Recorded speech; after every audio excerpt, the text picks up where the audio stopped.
from the last meeting? And a motion and a second. Thank you.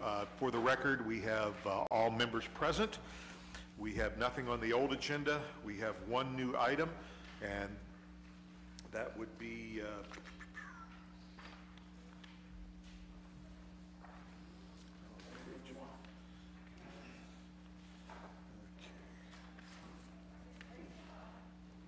okay, item number 1.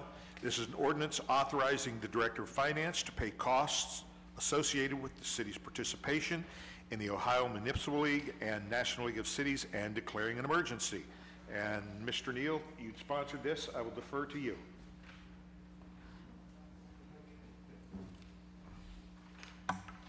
Thank you, Mr. Chairman. We've had discussion in regards to the importance of our membership to the Ohio Municipal League, and there's been some back and forth about what it takes to be a part of the Ohio Municipal League in relation to the National League of Cities.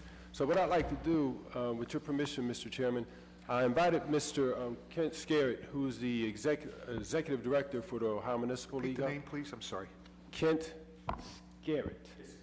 Oh, okay, very good. I'd like to, with your permission, invite him up, sir, so he can give insight as far as our relationship with the league, the importance of the league to our membership with National League of Cities, and just to even give us an understanding of why it's important for us as a legislative body to be a part of the league in relation to a lot of the different issues that we have before us. So, Mr. Skerritt, come Mr. Garrett? May I address council from this podium? That'd be fine, thank you. Is that appropriate? Thank you. Thank you for the opportunity to be present today and speak with you. My name is Kent Skerritt, and I am the Executive Director of the Ohio Municipal League. I do appreciate the opportunity to come and talk about what the Municipal League is doing, the relationship with the Municipal League and the National League of Cities, the relationship with the Municipal League and the City of Akron, and the Municipal League's relationship with really the success of our cities and villages. I'll try not to belabor this moment, but I just want to tell you that I became the Executive Director March of 2016 after joining the League in 1997. As a legislative advocate, I became the Director of Communications. Our longtime Executive Director, Susan Cave, retired in 95, and I was hired in 96 to take that place, and it's been an honor to lead the organization. We have 750 members, from the very largest, and all of our big cities are part of the OML, to our very smallest villages. And it's been an interesting perspective. I've been in the legislative arena for almost, over 30 years. I joined the Ohio Senate in 1990, became a legislative aide in the Ohio Senate, worked for Governor Voinovich for a year before joining the OML. So I have quite an experience around state government, and certainly I've gained a lot of perspective on municipal government. Since I've become executive director, we've done a lot of different things that I think we didn't do in the past. And I'll just tell you that a few of those things are the production of some resources that we put together. The most recent was our municipal transportation infrastructure project, as it correlated with the conversation of the gas tax and the state transportation budget that just passed. We captured all the municipal sector information to impress upon the General Assembly the importance of finding new revenue. It wasn't necessarily tied to gas tax, although that was our recommendation because it's been the most used source of new revenue by the different states across the country that have brought in new infrastructure dollars. But we wanted to present this perspective to the General Assembly in a comprehensive manner to show what the challenges are to our cities and villages and the need for greater investment. And I'm happy to say, in concert and coordination with other groups, we were able to get funding. We were able to get a change in the state distribution. It used to be 60-40 state local. Now it's 55-45.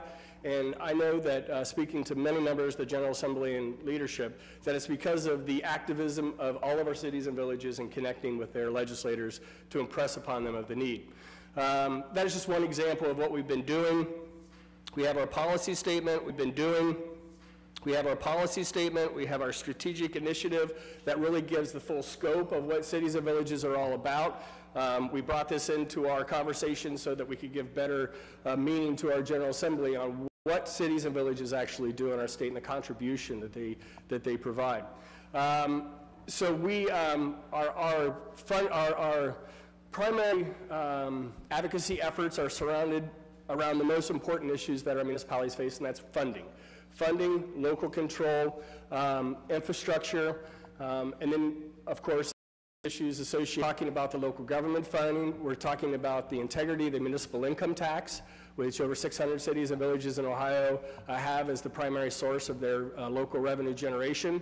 And in light of the changes that the Kasich administration in the past 10 years, with the cuts to the local government fund, the elimination of the estate tax, all of our municipalities have been tremendously impacted by these changes in state policy. I'm happy to report that I really feel that we have a new opportunity with this administration. It seems like we have more of a partner in having a conversation when the previous administration didn't want to have a conversation. And so we are very hopeful, and we're seeing progress in a lot of areas already in this new General Assembly that just started in January. So I wanted to just give you a 30,000 feet about the Municipal League itself. We have 5 different associations that are part of the Municipal League that maybe a lot of people don't recognize. The Ohio Municipal Attorneys Association, which Akron is an active part of, is part of that group, which is run as a part of the Ohio Municipal League. It's run out of our office, and our staff runs that group.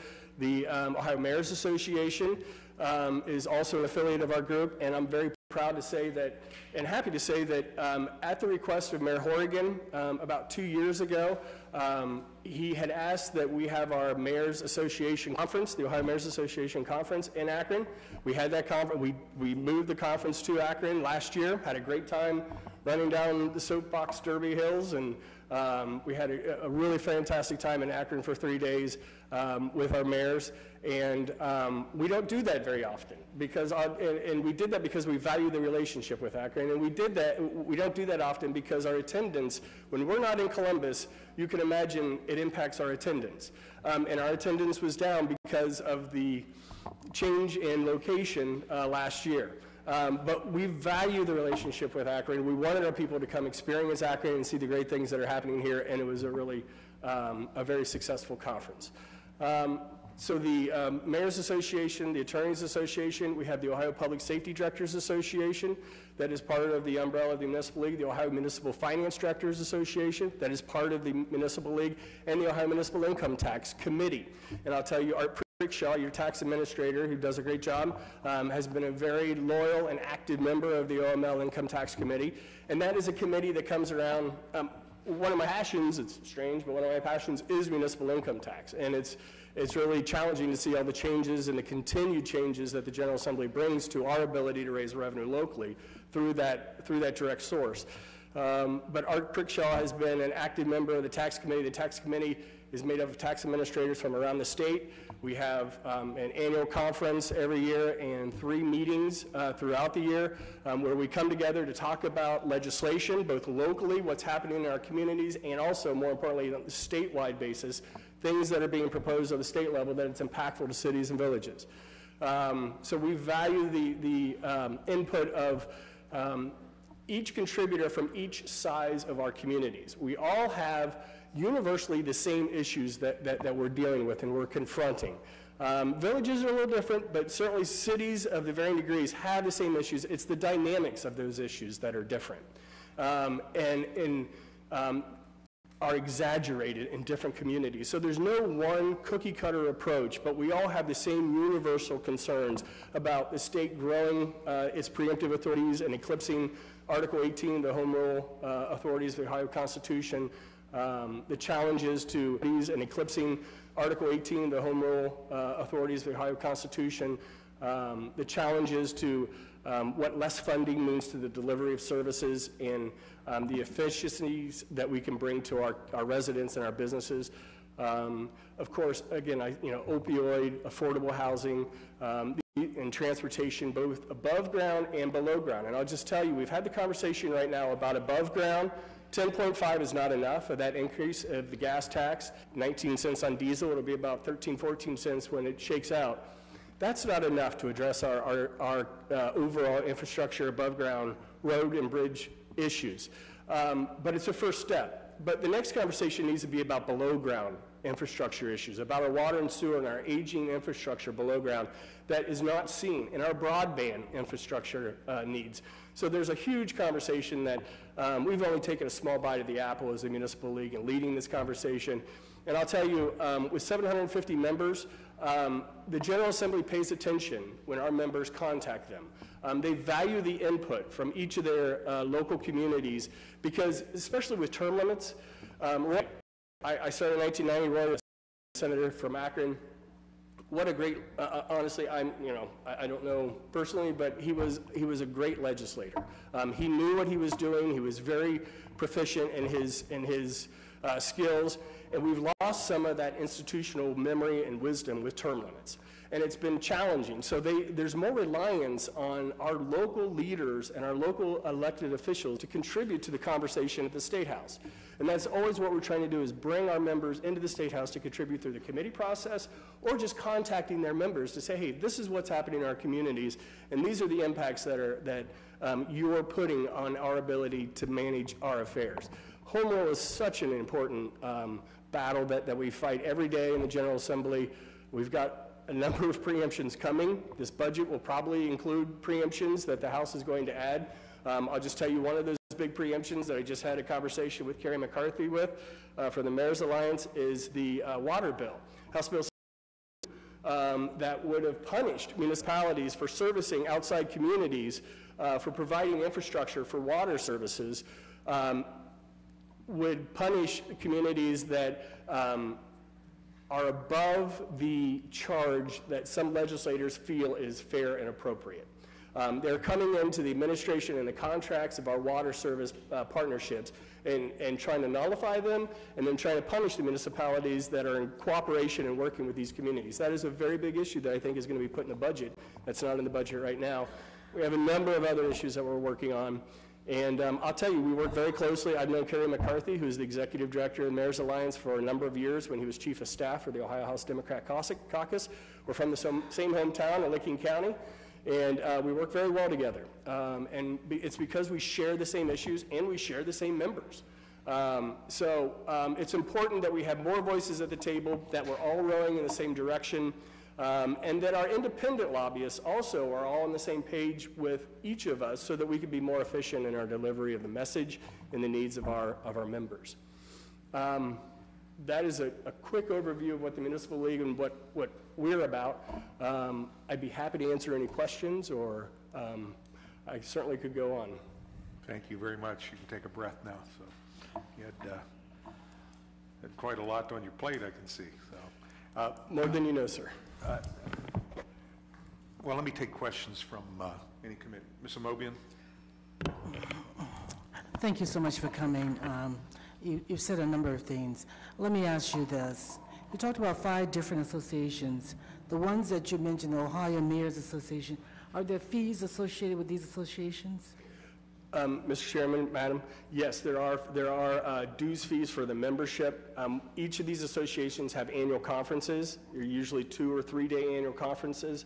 And we also produce information for the members of those associations on a continual basis. So there is a slight nominal fee, and especially for the Mayor's Association, it's very, very, very competitive. It's low.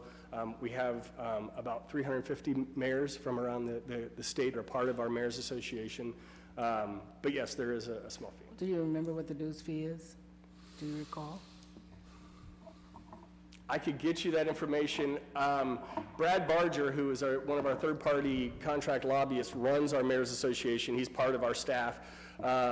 We just increased the dues slightly, and I think it's $50 for a village, and it's on a sliding scale for larger communities, but it's around $150, $200. For the Mayor's Association? For the membership of our Ohio Mayor's Association, yes, ma'am. Now, what about the Ohio Mayors Alliance? Is that the same thing, or is that different? No, ma'am. Mr. Chairman, no, ma'am. That is a different organization that just started a couple years ago. The membership is composed of the 30 largest cities in Ohio or something. Right, and that's generally what the makeup is. There's some smaller communities that are in there, like Lancaster and Chillicothe. But yes, it's generally the bigger communities. And I'll tell you, it's a product, and I think it's something that has been coordinated in concert with the U.S. Conference of Mayors. which is a sister organization to the National League of Cities, of which I am a board member of the NLC. The U.S. Conference of Mayors works very closely, exclusively with mayors, or in a more direct manner. And so that's how that organization, I think, came to be. And we absolutely welcome their contribution, and we work very well together because we're all fighting the same battles. But it's not under the OML? No, ma'am, it is not. Okay. You mentioned HB 602, Mr. Chair, if you don't mind me continuing. Sure. House Bill 602 and the water service partnerships. Now, I think you're familiar with the fact that we have what we call JEDs in Akron, the Joint Economic Development Districts. Would this impact those? No, Mr. Chairman, it would not. It would impact your local government fund. They would take away your LGF funding if you're found in violation of what the new legislation would prescribes as the limits that a municipality may provide water infrastructure services to area communities. So it would impact your local government fund, it would be taken away. It would also impact the ability for you to have access to state and federal grants. In the legislation right now as it's written, it would preclude you from qualifying for state and federal water grants. If we're charging more than they think we should? If you're charging more than the General Assembly feels is reasonable. Do you know what that is, or have they finalized that? They have not, Mr. Chairman, bless you. They have not, but in the sponsor testimony that was held last week, this is a reincarnation bill. It was 602 last General Assembly. It's been reintroduced this General Assembly. There's significant talk it's going to go into the budget. But the standard that was held up as in Cincinnati was used as the example was 25% over the actual cost would be acceptable. In the sponsor testimony by Representative Brinkman, who is the representative from Cincinnati, said that Cincinnati was paying, and I can't substantiate this at all, or was charging.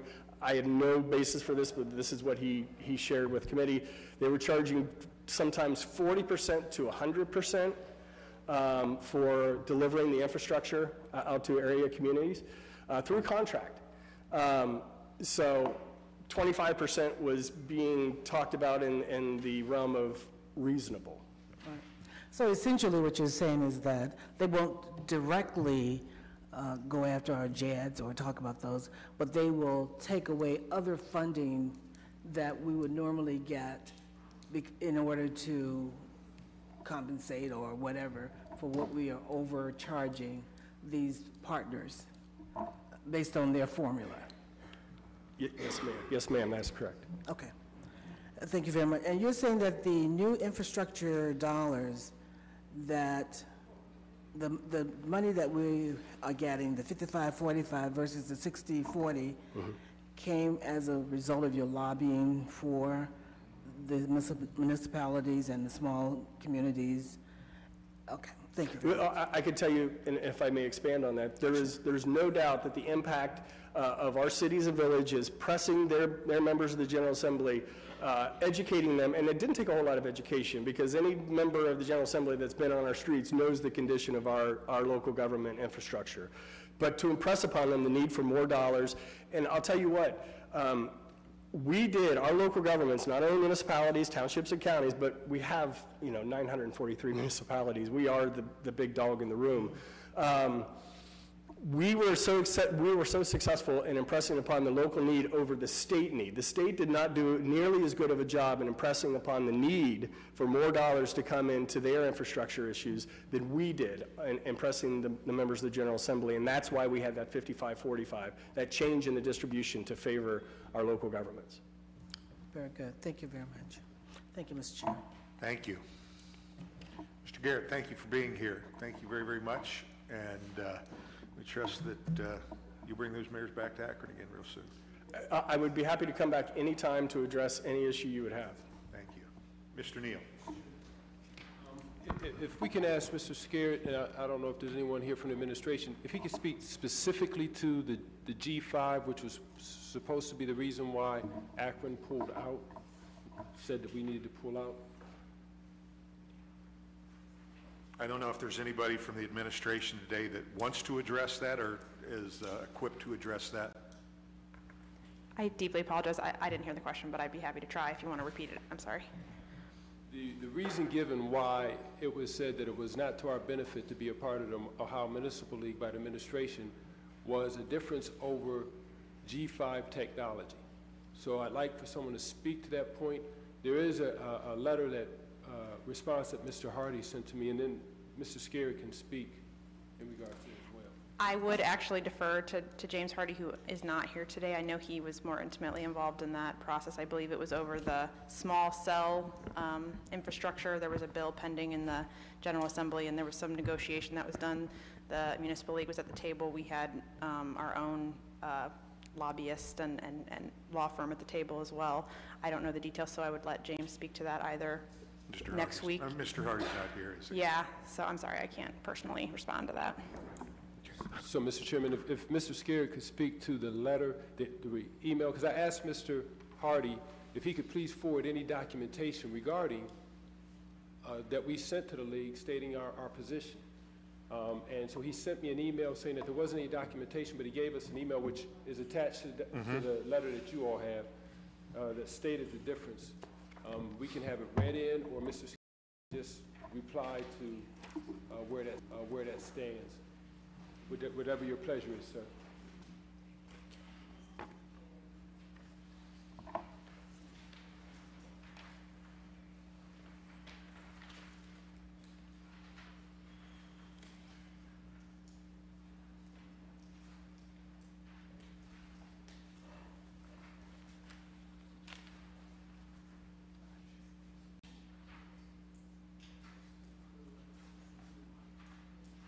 So Mr. Hardy's saying you got no documentation.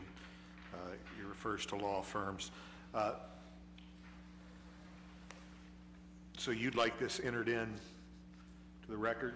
Well, yes, that should be part of the record. Then Mr. Scarry can share how the league lobbied to get on our behalf, on the municipality's behalf, in regards to, we always talk about local control. And Rob, please speak to that.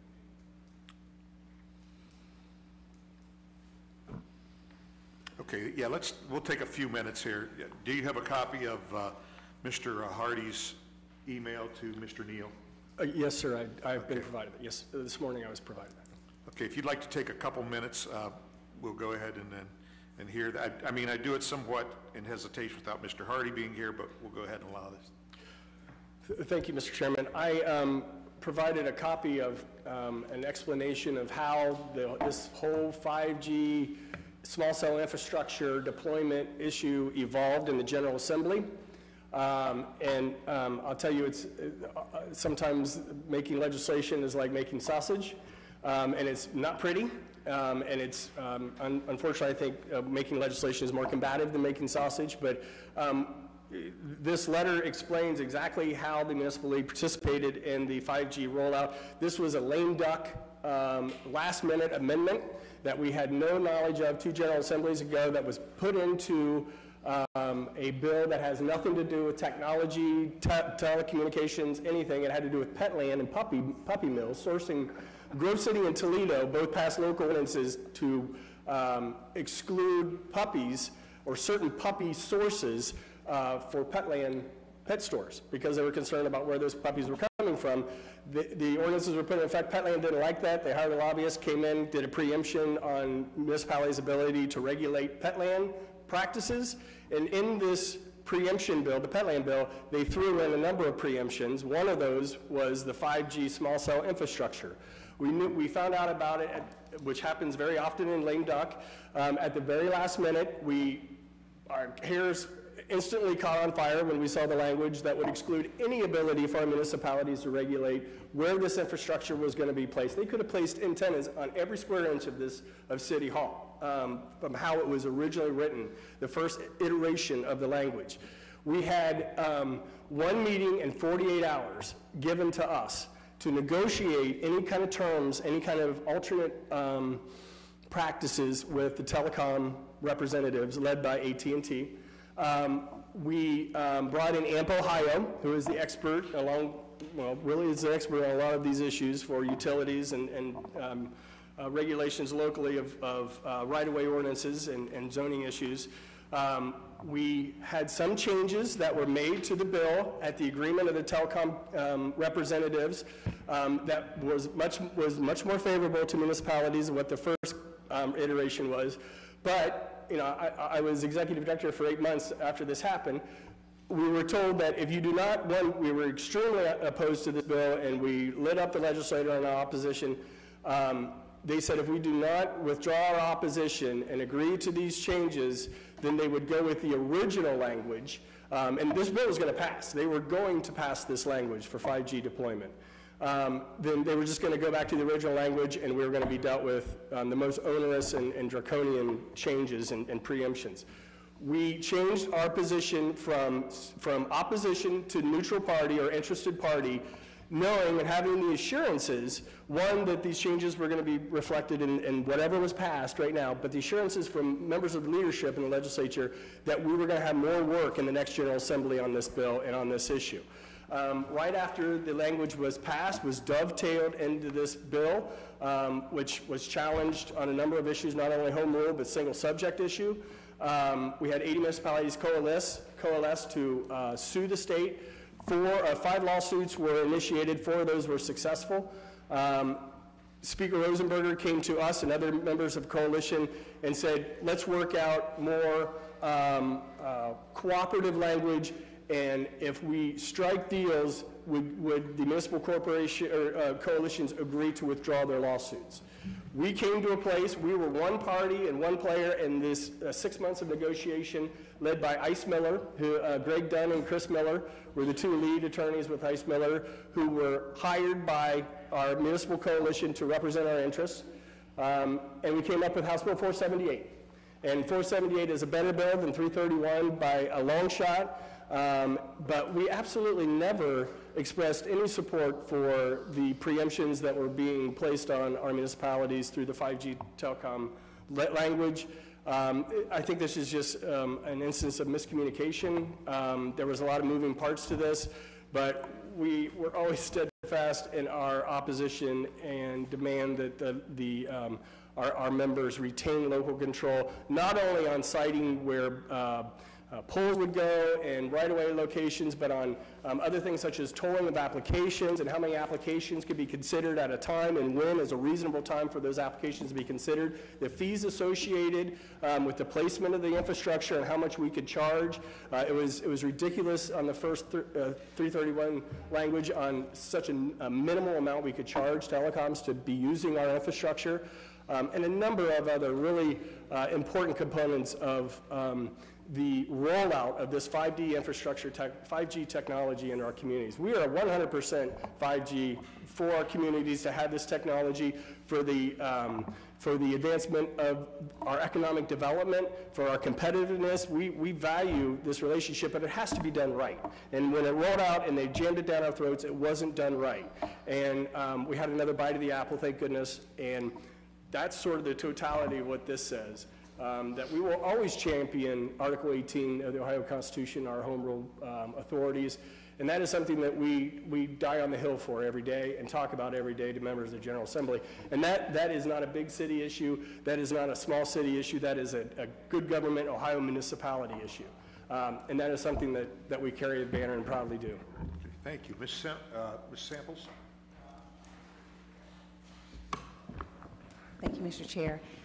Ken, I have a question for you. First, I want to thank you for meeting with me in D.C. and really giving some clarity to, I think, may have been a misunderstanding when we voted against this renewal. I have a question as far as the Ohio Mayors Association, the Attorneys Association. Do you guys, and then the Public Safety Directors, is that an association as well? Okay. Yes, ma'am, it is. Do you have one for the judges as well, or is it just theirs is totally different, in a different wheelhouse? It is, the judicial is not in our lane. Yeah, okay. That's a different. So under these associations, can you send us a list of which ones Akron is involved in, which ones that we pay a fee into outside of the one we're discussing now? And I'd like to have that information if you could send it over to us. I would be more than happy to. Okay, thank you. Mr. Fusco. Yes, thank you, Mr. Chairman. Welcome to Akron, Mr. Scarrett. Thank you, sir. Sounds like you've been here before. That's great. Yes, sir. Question, though, a couple years ago, we were forced to litigate what we called the local preference for contractors. This is specifically reference our CSO project. And I had quite a battle on that on a number of fronts.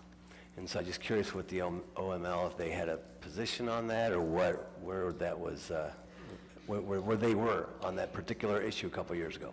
We were, I mean, that is a total local control issue, and that is about employing local residents and giving them a trade and rebuilding lives. We were absolutely for that authority to be given that ratio of contract workers that would be part. That is a local control decision that is paramount to, I think, the fabric of the home rule authorities. It's, it could be a political issue. There's two sides to each side of that, but we always fall on the side of the ability of our cities and villages to make these decisions that are important for their residents and the growth of their communities and the success of their communities. So we did not get involved in the lawsuit. We only get involved in lawsuits if it's on the appellate side and there's a request for an amicus brief. That's when we join the conversation. We were not asked to do that. But we certainly in the legislature talked often about the importance of that local control aspect, and there was support. That got very political at the State House, as you can imagine.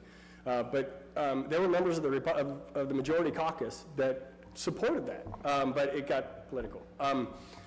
As certain things do when we have conversations about, unfortunately, about what our big cities want to do and the authorities that they're given and the things that they want to do to invest in their communities that the General Assembly sometimes doesn't see as being the right course, and that's very challenging. But we certainly supported Akron and Cleveland and the other communities that wanted to have that authority. Other questions or comments?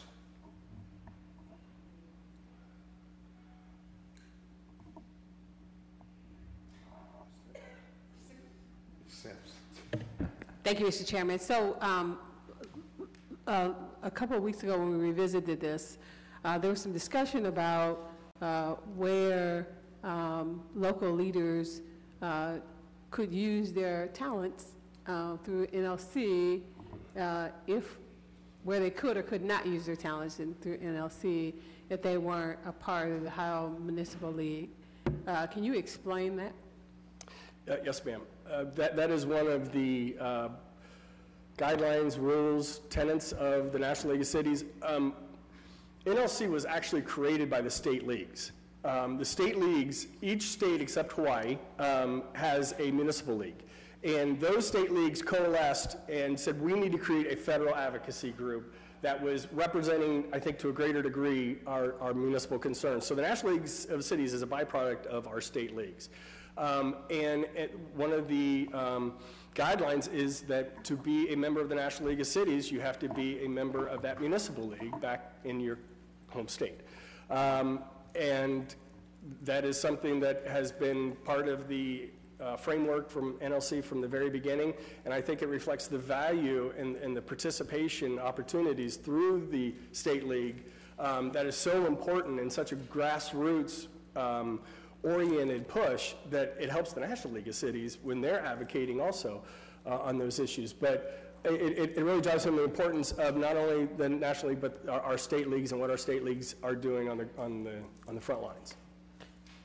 So follow up. Please. So we have currently some members that are serving as chairs of committees at the NLC level. So if we don't have our contract with the Ohio Municipal League, will they be required to step away from that? And that is something that is no longer available to them. Is that correct? Yes, ma'am. From my understanding, a city cannot be a member of the National League of Cities without being a member of that municipal league.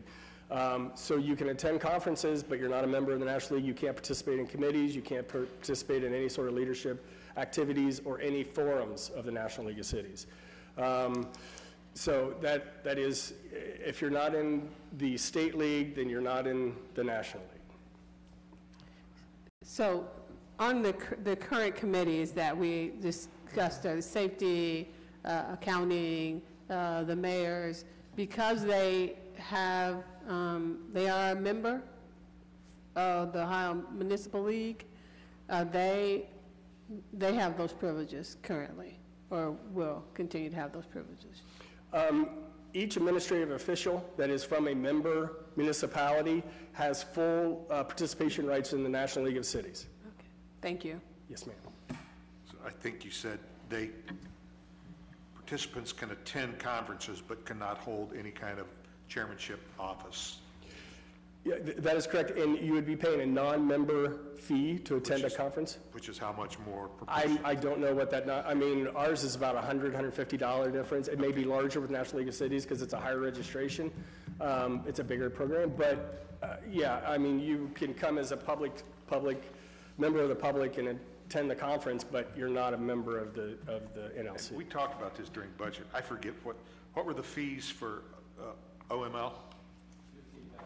$15,000 for OML, and then what for National League of Cities?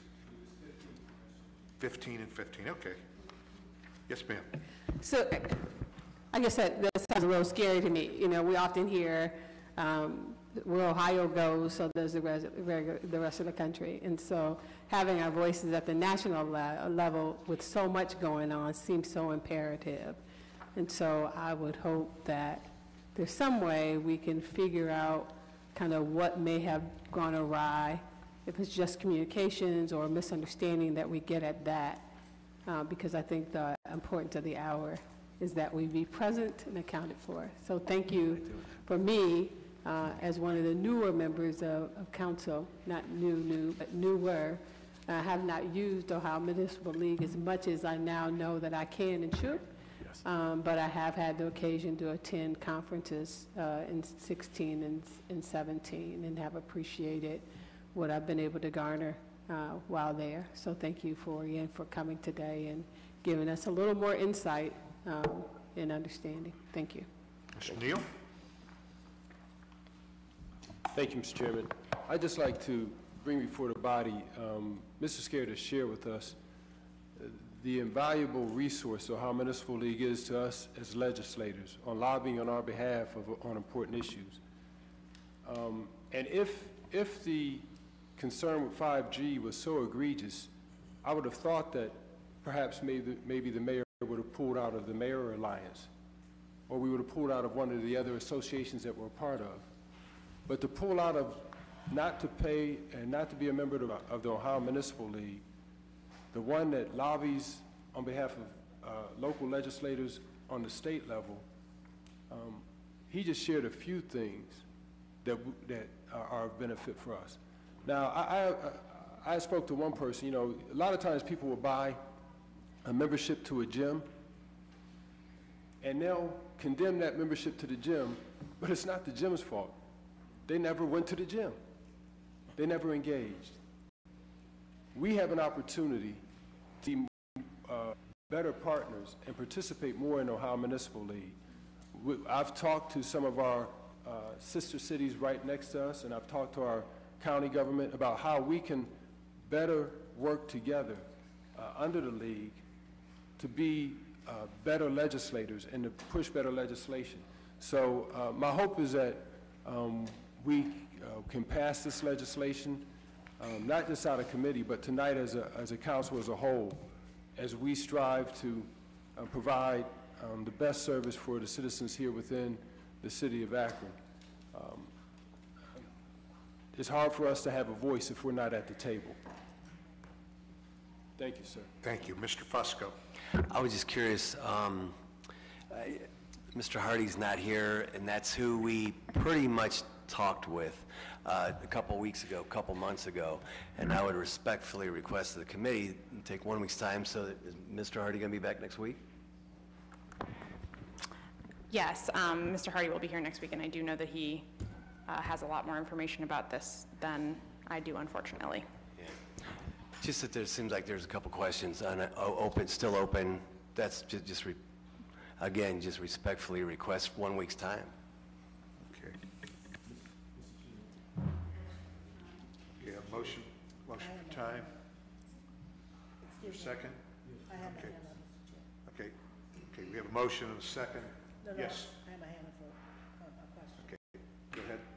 We do have a motion and a second. Anyway, with regard to membership in OML, it's my understanding, based on this discussion, that we have always been a member of OML. Is that correct? I'm only going off my memory in the 5-6 years I've been here, but in that time, I believe we've always been a But member. someone in the finance department should have a record of the dues we've paid for years. Sure. So if someone could check on that. And based on the fact that we've always been a member, and someone should also have a record of whether or not we've had people to go to activities and conferences at the state level. So if someone could check on that as well. Because Well, it sounds like what I heard before was that not only were there questions about whether or not the OML was supportive of local government authority and issues that we were facing, there was some discussion about the lack of attendance and engagement in activities. So I want to know, based on history, how many people have attended OML's activities? I would think that the council clerk would have records of city council's participation Yeah. in OML. Wherever we can get it from, if we can have that information as well, okay? Thank you. It'll be in our budget. Excuse me? It'll be in our budget from Okay. previous year. Take it back, if you could take it back 10, 15 years, that's fine with me, okay? Thank you. Mr. Neal. Mr. Chairman, I just want to speak to the concern of my colleague, Mr. Fusco. First, let us remember that we are a separate legislative body, and I think more so than hearing from Mr. Hardy, he takes his orders from the mayor. I believe the mayor is here. He can speak to this issue. This is about this legislative body's membership. Again, remember, the mayor didn't withdraw his membership. They brought their conference here. He didn't withdraw his membership. I believe there are a couple other divisions of the administration that have membership with the associations under the Ohio Municipal League. This is specifically about this body, which is a separate branch of government, renewing its membership with the Ohio Municipal League. Executive Director Scarrett has shared the invaluable resource that the league has provided and is providing on lobbying on our behalf.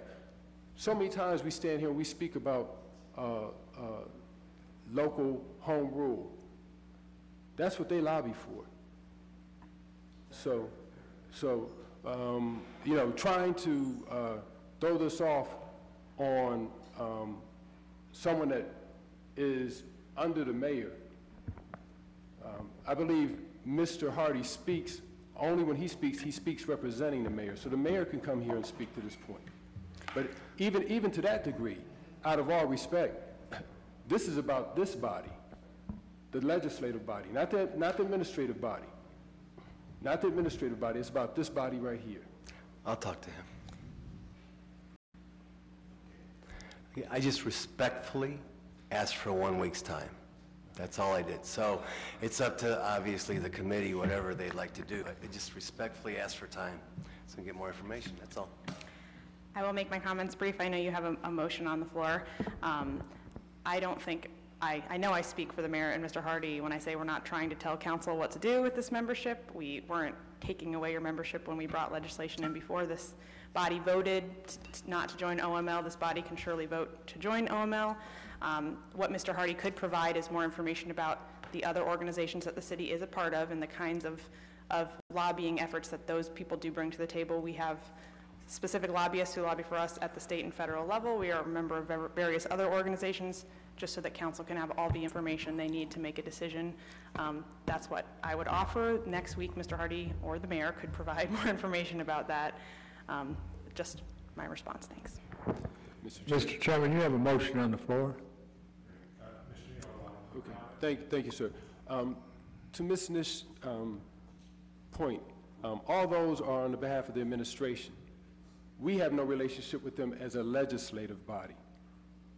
This is about us as a legislative body and our representation and our voice down at the State House.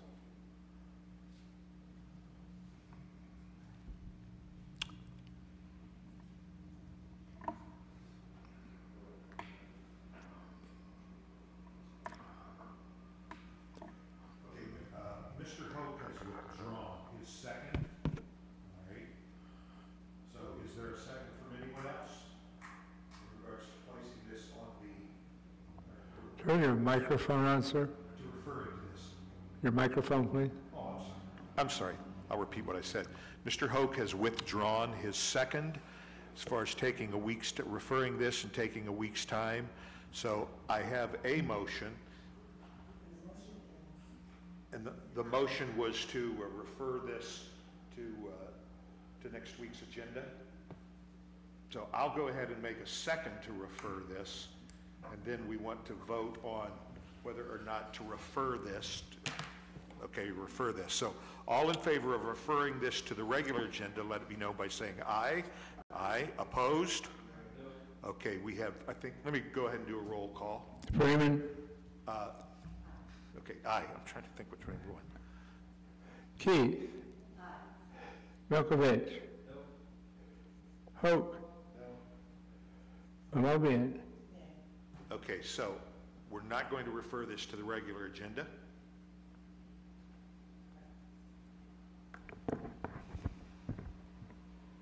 So at this time, I think either another motion could be made, or if there's no motion to be made. Okay. Okay, we have a motion and who was the second? Ms. Amobian. We have a motion and a second for consent. All in favor of consent, let it be known by saying aye. Aye. Any opposed? Okay, item will be placed on the consent agenda. May I make one more, add one more? Please, thank you.